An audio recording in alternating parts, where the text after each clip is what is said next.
Mom, how do you like the condo Vanessa bought for you? Those were the words that changed everything. I can still hear my son Ethan asking that question across the Thanksgiving dinner table. His voice casual, his smile warm, completely unaware that he had just cracked open a secret that would unravel my entire world. I stared at him, certain I had misheard. The turkey sat untouched on my plate. The scent of cinnamon sweet potatoes filled the room. Around us, family members chatted and laughed. But all I could hear was that one sentence repeating in my mind. What condo? I finally asked. Ethan frowned. Vanessa froze for just a second before forcing a smile. It was such a small reaction that most people would have missed it. I didn't. At 71 years old, I had learned to notice the little things. The silences. The hesitation. The glance someone gives when they are afraid the truth is about to appear. The condo in Clearwater, Ethan said. The one Vanessa arranged for you 2 years ago. The one I helped pay for. I felt my stomach tighten. Clearwater was nearly 200 miles away from my home. I had never owned a condo there. I had never even looked at one. Honey, I said carefully. I don't know what you're talking about. The color slowly drained from Ethan's face. Vanessa reached for her wine glass. Her hand trembled slightly. Maybe there's some misunderstanding, she said quickly. Her voice sounded calm, but her eyes kept moving toward Ethan, then back to me. I had seen that look before.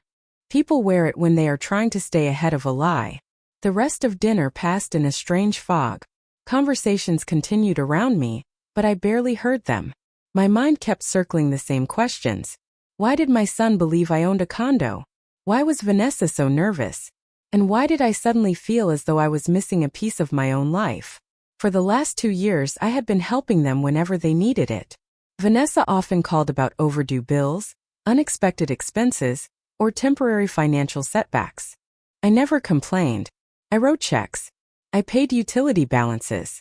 I even postponed repairs on my own home so they could get through difficult months. I believed I was helping family. I believed kindness mattered. Looking back, I realized something else now. Vanessa always knew exactly how much money I had. She always knew where my documents were. She always seemed unusually interested whenever property, paperwork, or finances came up. At the time, I thought she was being responsible.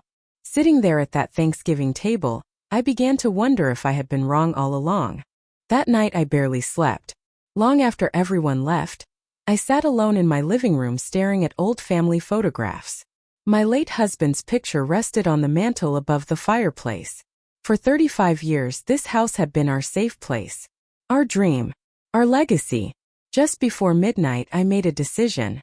The next morning, I would start looking for answers. I had no idea that within 24 hours, I would discover a document bearing my name, a signature that wasn't mine, and a betrayal far bigger than anything I could have imagined. The next morning, I woke before sunrise. The house was quiet except for the soft hum of the refrigerator and the occasional creak that came with a home that had stood for more than 3 decades. I made a cup of coffee and sat at the kitchen table where my husband and I had shared thousands of mornings together. The steam curled upward from the mug, but my thoughts were somewhere else. I kept replaying the conversation from Thanksgiving.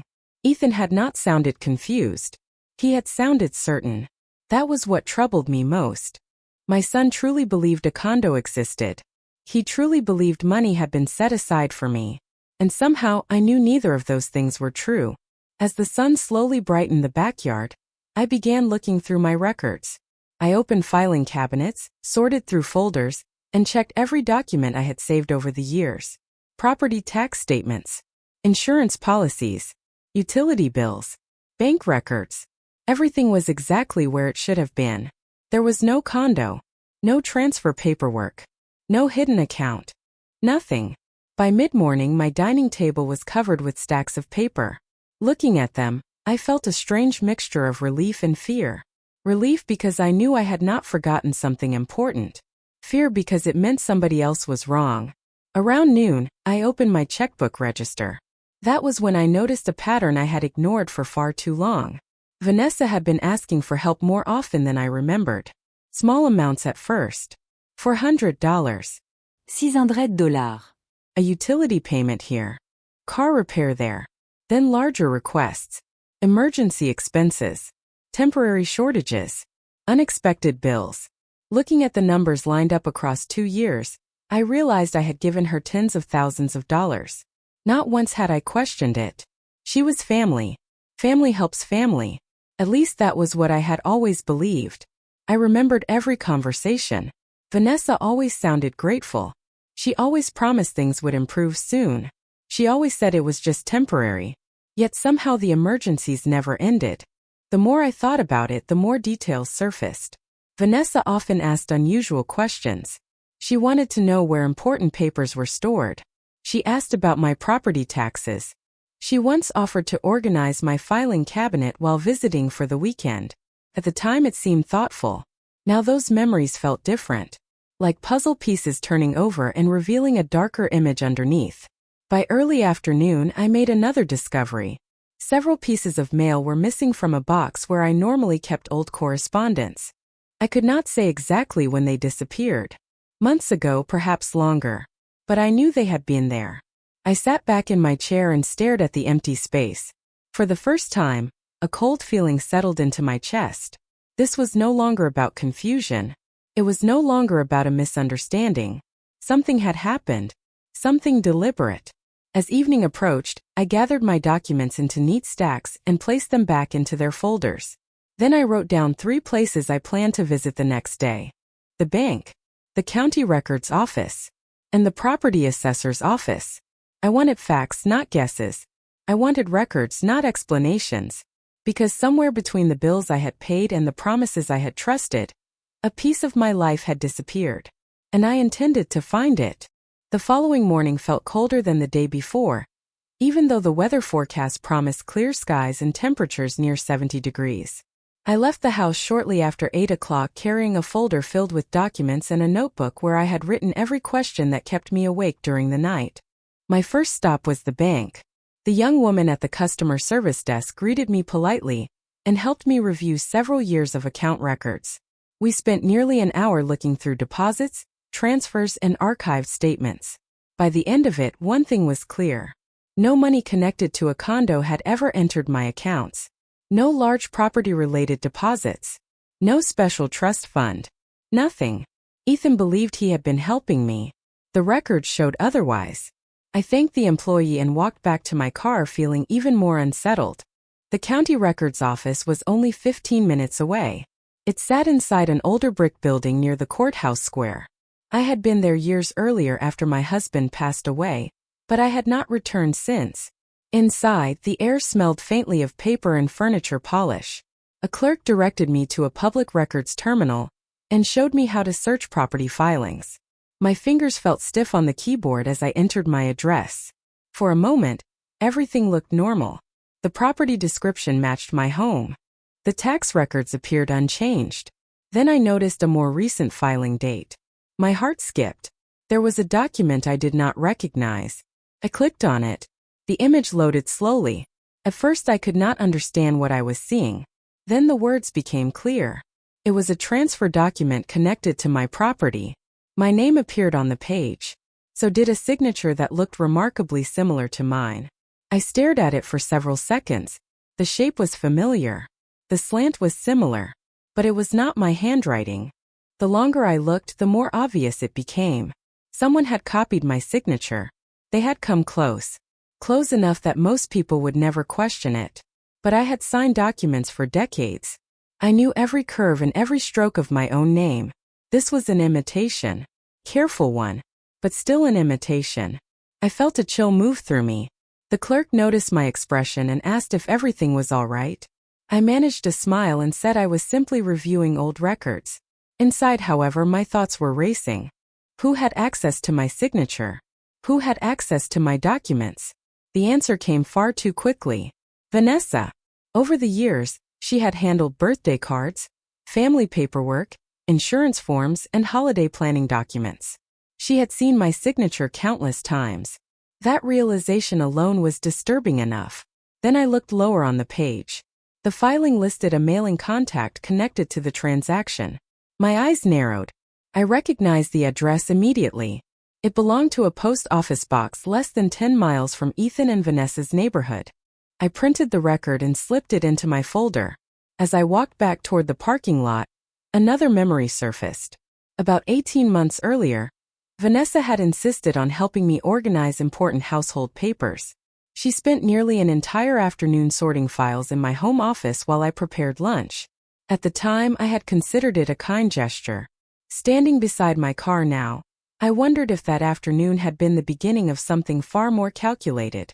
I opened my notebook and wrote a single sentence across the top of a blank page. This was not an accident. Then I started the engine and headed toward my final stop of the day, unaware that someone else had already noticed unusual activity connected to my house. My final stop that afternoon was the property assessor's office, but before I could even walk through the front doors, my phone rang. The caller identification showed a name I had not seen in several weeks. Linda Parker. My neighbor. Linda and I had lived on the same street for more than 20 years. She was the kind of person who noticed everything. Not because she was nosy, but because she genuinely cared about the people around her. I answered immediately. "Margaret, where are you?" she asked. There was something unusual in her voice. Concern. Hesitation. Almost guilt. "I am running errands," I said. "Why?" A brief silence followed. "I think we need to talk." 30 minutes later, we were sitting across from each other in a small coffee shop near the town square. Linda wrapped both hands around a cup of tea and looked down before meeting my eyes. "I was not sure whether to tell you," she said quietly. "At first I thought there must be a reasonable explanation." My stomach tightened. "Tell me what?" Linda took a slow breath. "Over the past several months, I have seen people visiting your property." I frowned. Visitors. Not family. Not friends. Different people. They would park outside, take photographs, walk around the yard, and leave. I felt a cold sensation spread through my chest. Why would they do that? Linda shook her head. "That is what bothered me. One of them introduced himself to me when I was gardening. He thought I lived next door because I was helping trim your hedges." She paused. "He asked if the house was still occupied." Ich zerrte her. "What did you tell him?" "I told him of course it was occupied. You live there." Linda looked uncomfortable. Then he said something strange. I waited. He said he was reviewing the property before a potential transaction. For a moment I could not speak. The sounds of the coffee shop faded into the background. Cups clinked. People talked. Somewhere a door opened and closed. But all I could hear was that sentence. Reviewing the property before a potential transaction. My home. The house my husband and I had worked decades to pay off. The house where Ethan took his first steps. The house where every holiday memory still lived inside the walls. Linda reached into her purse and removed a folded piece of paper. "There is more." She handed it to me. It was a business card. The logo belonged to a real estate investment company. Written across the back was a date from 3 months earlier. "That was one of the men who stopped by," she explained. I kept the card because the conversation felt odd. I turned the card over in my hands. My pulse was beginning to race. 3 months earlier. That meant these visits had started long before Thanksgiving. Long before Ethan accidentally revealed the mystery of the condo. Long before I began asking questions. Someone had been preparing for something. Quietly. Carefully. Methodically. "Why did you not tell me sooner?" I asked softly. Linda looked genuinely distressed. "Because a few weeks after that I saw Vanessa at your house. She was carrying folders and paperwork. I assumed she was helping you handle property matters. She seemed very confident. She acted like everything was completely normal." I looked away toward the front window. Cars moved slowly through the afternoon traffic. People walked by carrying shopping bags and coffee cups. Everything outside looked ordinary, yet nothing felt ordinary anymore. One document had become 2 clues. 2 clues had become a pattern. And that pattern was leading toward a truth I was becoming increasingly afraid to uncover. As Linda continued speaking, another realization settled heavily into my mind. If strangers had already been evaluating my property months ago, then whoever created those documents had not merely planned to control my house. They had already been preparing to profit from it. After leaving the coffee shop, I drove home in silence. The business card Linda had given me sat on the passenger seat beside my folder of documents. Every traffic light seemed longer than usual. Every mile felt heavier. By the time I pulled into my driveway, the late afternoon sun was casting long shadows across the lawn. I sat in my car for several minutes staring at the house. The white shutters needed repainting. The flower beds along the walkway needed attention before winter. Small things. Ordinary things. Yet suddenly they felt precious. This house was more than wood, brick, and glass. It held 35 years of memories. It held my marriage. It held the life my husband and I had built together. That evening I spread every document across my dining room table. The transfer filing. The business card. My bank records. My notes. For hours I studied dates and names. Eventually another detail emerged. The filing date on the transfer document happened only 3 weeks after Vanessa spent an entire afternoon organizing my paperwork. I remembered that day clearly now. She had arrived carrying color-coded folders and labels. She smiled constantly. She told me she wanted to help simplify my life. At one point, she even asked where I kept older signatures for tax records because she wanted to create a complete filing system. At the time, I thought nothing of it. Looking back, I felt a chill. Around 8 o'clock, I opened a storage box in the hall closet. Inside were documents my husband had carefully preserved over the years. Insurance records. Mortgage paperwork. Property surveys. Near the bottom of the box, I found a folder containing copies of our original deed. I compared the signatures. Side by side, the differences became impossible to ignore. The forged signature captured the shape of my name, but not its rhythm. Certain letters were too careful, too deliberate. It looked like someone had practiced. Someone who had access to examples. Someone patient. I leaned back in my chair and closed my eyes. The realization was painful, not because of the house, but because of what it suggested. Trust had opened every door. Trust had provided every opportunity. Trust had allowed someone to stand close enough to study my life in detail. My thoughts drifted to Ethan. I still could not believe he knew anything about this. The confusion on his face at Thanksgiving had been genuine. If he were involved, he would not have accidentally revealed the existence of the condo. No, whatever was happening seemed larger than a simple misunderstanding and narrower than a family conspiracy. One person kept appearing at the center of every path I followed. Just before midnight, I received an unexpected email response from the county office. Earlier that afternoon, I had requested copies of every filing connected to my property over the past 3 years. The documents had arrived. I downloaded them immediately. There were dozens of pages. Most were routine. Then I reached a notarized form attached to the transfer packet. My eyes moved to the witness section. A name appeared there that I had never seen before.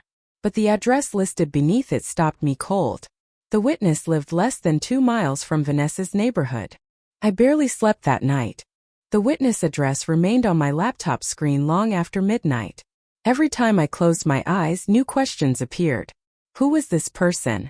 How had they become involved with documents connected to my property? And why did every road seem to lead back toward Vanessa? The next morning, I called in a favor I had not used in years. My late husband's closest friend, Michael Harrison, was a real estate attorney who had spent decades handling property disputes, estate planning, and title issues. We had stayed in touch after my husband passed away, though our conversations were usually limited to holiday cards and occasional lunches. When I explained that I needed help reviewing some records, he agreed to meet me that afternoon. Michael listened quietly as I laid the documents across his conference table. He did not interrupt. He simply adjusted his glasses and began reading. Minutes passed. Then more minutes. The longer he reviewed the paperwork, the more serious his expression became. Finally, he placed the documents into a neat stack and folded his hands. Margaret, I need you to answer one question very carefully. My stomach tightened. Of course. Did you personally sign any property transfer documents during the past 3 years? No. Did you authorize anyone to sign for you? Absolutely not. He nodded slowly. That is what I suspected. The room suddenly felt smaller. What does that mean? Michael slid the transfer document toward me. It means there are enough irregularities here to justify a formal investigation. The signature alone raises concerns. But there are other problems. He pointed to several sections. The notary information appeared incomplete. Certain dates were unusually close together. Supporting records seemed inconsistent. None of these issues proved wrongdoing on their own. Together, however, they painted a troubling picture. Can the house be recovered if something improper happened? I asked. Michael looked directly at me. If the transfer was unauthorized, then yes. But first we need evidence. Evidence. The word stayed with me for the rest of the meeting. Facts. Documents. Timelines. Not assumptions. Not emotions. Before leaving, Michael requested copies of everything I had collected so far. He also advised me not to confront anyone. If someone believes you are unaware, they may continue acting normally. That can be useful. I understood exactly what he meant. During the drive home, my phone buzzed with a text message from Vanessa. It was the first message she had sent in days. The timing alone felt strange. Just checking on you. Hope everything is okay. Let me know if you need help with paperwork or bills. I stared at the screen. For years, that message would have comforted me. Now it unsettled me. Help with paperwork. The words seemed to carry a completely different meaning. I did not reply immediately. Instead, I took a screenshot and saved it. Later that evening, another unexpected development arrived. Michael called. His voice was calm, but I could hear the urgency beneath it. Margaret. I ran a preliminary search on the entity connected to the transfer. I gripped the phone tighter. And there was a brief pause. The company that received an interest in your property was created less than a month before the documents were filed. My heart sank. Who owns it? Michael exhaled slowly. That is what makes this interesting. The listed manager is not Vanessa, but the mailing address belongs to someone with a very close connection to her. After I ended the call with Michael, I sat in my living room staring at the family photographs on the mantel. For years, those pictures had represented certainty. Birthdays, graduations, holidays, milestones. They reminded me that family was supposed to be the safest place in the world. Now, every image seemed to carry questions I had never thought to ask. The following morning, Michael sent me a packet of public records connected to the company. I spread the documents across my dining room table and began reading. The company itself was almost invisible. No public website. No business activity. No employees listed. It existed on paper and little else. Yet somehow it had become connected to my property. As I followed the records from page to page, a name finally appeared. My pulse quickened. The registered manager was Vanessa's cousin Jerome Brooks. I had met him only twice. Once at a wedding reception and once at a family barbecue several years earlier. He lived in another county and had never shown any interest in real estate as far as I knew. Yet there he was, connected to a company created just weeks before the property transfer documents appeared. The coincidence was becoming impossible to ignore. Later that afternoon, another memory surfaced. Nearly 2 years earlier, Vanessa had asked me to sign what she described as a routine authorization form related to a utility account. I remembered hesitating because the document looked unusually long. She had laughed and told me modern paperwork was always complicated. Eventually, I signed a small section she pointed to. At the time, I never gave it another thought. Now I wondered whether that moment had been more important than I realized. I searched through my files for any copy of the document but found nothing. The absence bothered me almost as much as the forged signature. By evening, Michael called again. This time he sounded more confident. He had located additional filing records and discovered that the mailing address for the company matched an apartment building where Vanessa's cousin had once lived. More importantly, utility records connected to the company listed a contact phone number. The number belonged to someone else entirely. Someone much closer to the situation. Who is it? I asked. There was a pause. Vanessa. I closed my eyes. Even after everything I had uncovered, hearing her name attached directly to the company felt different. Heavier. More real. For several moments neither of us spoke. Then Michael carefully explained that the evidence still needed verification. Assumptions were not enough. Facts mattered. Documents mattered. Proof mattered. I agreed completely. The last thing I wanted was to accuse someone unfairly. Yet deep inside I already felt the shape of the truth forming. That night, I received a call from Ethan. He sounded cheerful at first, talking about work and holiday plans. Then he mentioned Vanessa. "She has been worried about you," he said. "She says you have seemed distracted lately." I looked down at the transfer documents spread across my table. "Has she?" I asked quietly. "Yes," he replied. "In fact, she suggested we all have dinner this weekend." I felt a strange calm settle over me. For the first time since Thanksgiving, I was no longer confused. I was no longer reacting. I was observing, listening, learning. And if Vanessa wanted dinner, I was more than willing to sit across the table from her. Because by then, I had already started to suspect that she was afraid I was getting closer to something she never expected me to find. Saturday arrived with bright sunshine and clear skies. From the outside, it looked like the perfect day for a family dinner. I spent the morning cleaning the house and preparing a simple meal, but my attention was not on the food. It was on the people who would soon be sitting across from me. For the first time in my life, I felt as though I was hosting strangers wearing familiar faces. Ethan arrived first carrying a pie from a local bakery. Vanessa followed a few minutes later. She smiled when she walked through the door, but something about the smile felt strained. It appeared and disappeared too quickly. During dinner, I listened more than I spoke. Ethan talked about work projects. Vanessa discussed holiday shopping and travel plans. On the surface, everything seemed normal. Yet once you know where to look, small details become impossible to ignore. Every time property taxes or home repairs came up in conversation, Vanessa changed the subject. Every time Ethan mentioned future plans, she glanced at him before responding, almost as if she needed to measure his words. Halfway through the meal, Ethan excused himself to answer a work call outside. The moment the door closed behind him, silence settled over the table. Vanessa took a sip of water and looked directly at me. "You seem distracted lately," she said. Her tone was casual, but her eyes were studying me carefully. "Just thinking about old paperwork," I replied. I watched her reaction. For a fraction of a second, her expression tightened. Then the smile returned. "Paperwork can be exhausting," she said. "Sometimes it is easier to let younger people handle those things." The comment hung in the air between us. I nodded slowly. "That depends on the paperwork." She looked away first. Later that evening after they left, I sat alone replaying every moment of the conversation. The more I thought about it, the more convinced I became that Vanessa was trying to measure how much I knew. Not once had she asked what documents I was reviewing. Not once had she offered specific help. Instead, she seemed focused on determining whether I had discovered anything. The next morning, Michael called with another update. He had obtained copies of several email communications connected to the company records. Most were routine business exchanges. One, however, stood out. It referenced an appraisal conducted months earlier on a residential property matching my home's description. Attached to the message was a projected resale value.